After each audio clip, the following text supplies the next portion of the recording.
बाहेर पाऊस पडत होता, त्यामुळं भजे खायची इच्छा झाली. मग मी घरी आल्यानंतर पहिले पालक आणि शेपू बाहेर काढून घेतली. मग त्यानंतर मी भांडे घासून घेतले. थोडेसेच होते, मग ते डबे होते ना ऑफिसचे, मग ते घासून घेतले. त्यानंतर दिवाबत्ती केली. बाहेर असा पाऊस पडत होता, तर मग मी भजे करायला तयारी करून घेतली. पालक अशी साफ केली. मग मी पालक चिरून घेतली. ती थोडीच होती ना, त्याच्यामुळं तेवढे भजे आम्हाला पुरले नसते, म्हणून मग मी कांद्याचे पण भजे करायचा विचार केला. पालक कापून आणि स्वच्छ धुवून ठेवली.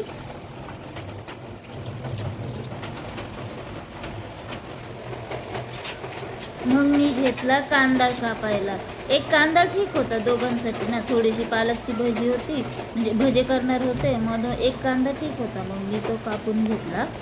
तो असा सुट्टा पण करून ठेवला, त्यामुळं तो असं छान मोकळा होतो ना, मग भजे पण छान होतात. मग त्याच्यामध्ये मग डाळीचं पीठ घेतलं.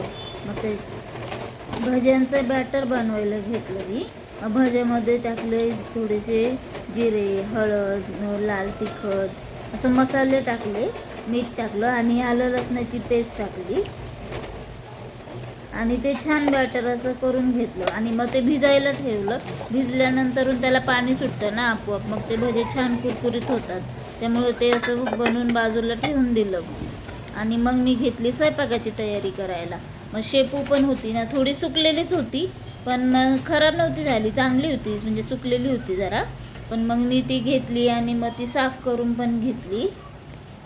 काय होतं, रविवारी एकच दिवस असतो ना भाज्या आणायला, मग तेव्हाच आणून ठेवल्यानंतर त्या पालेभाज्या नाही राहत फ्रेश ना, मग त्यामुळं ती थोडीशी सुकली होती. मग मी घेतली शेपूची भाजी करायला. शेपू कापून अशी धुवून घेतली. शेपूमध्ये ना मुगाची डाळ टाकली ना तर छान होते ना, लवकर पण शिजते, त्यामुळं मी मुगाची डाळ टाकते. हरभऱ्याची डाळ पण टाकतात, पण मी मुगाची डाळ टाकते, कारण मी पटकन शिजायला टाकते ना. हरभऱ्याची डाळ आधी भिजवायला लागते, मग एवढा वेळ नसतो ना, त्याच्यामुळं मग मी मुगाचीच डाळ टाकते. मग मी घेतल्या मिरच्या कापून. मग मी घेतली शेपूची भाजी करायला. मग मी त्याच्यामध्ये टाकलं तेल, जिरे, मिरची, थोडंसं हिंग, मग कापलेली शेपूची भाजी, मग डाळ, मीठ, मग ते थोडं हलवून घेतलं.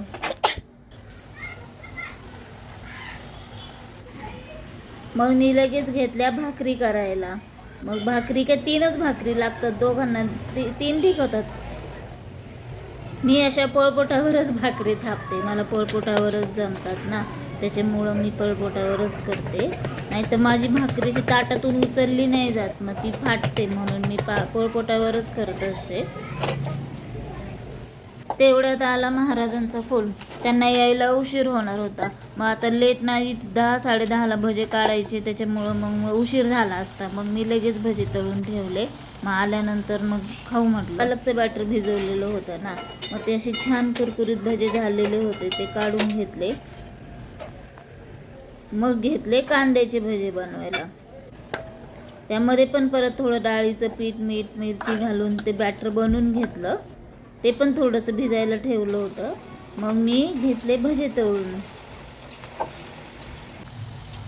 छान कुरकुरीत असे झाले होते.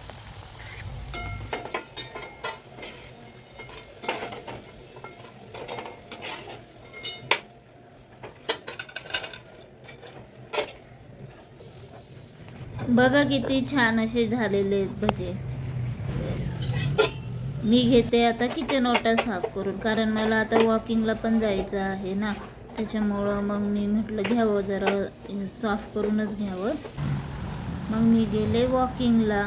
चला तर मग भेटू पुढच्या व्हिडिओमध्ये. Bye bye.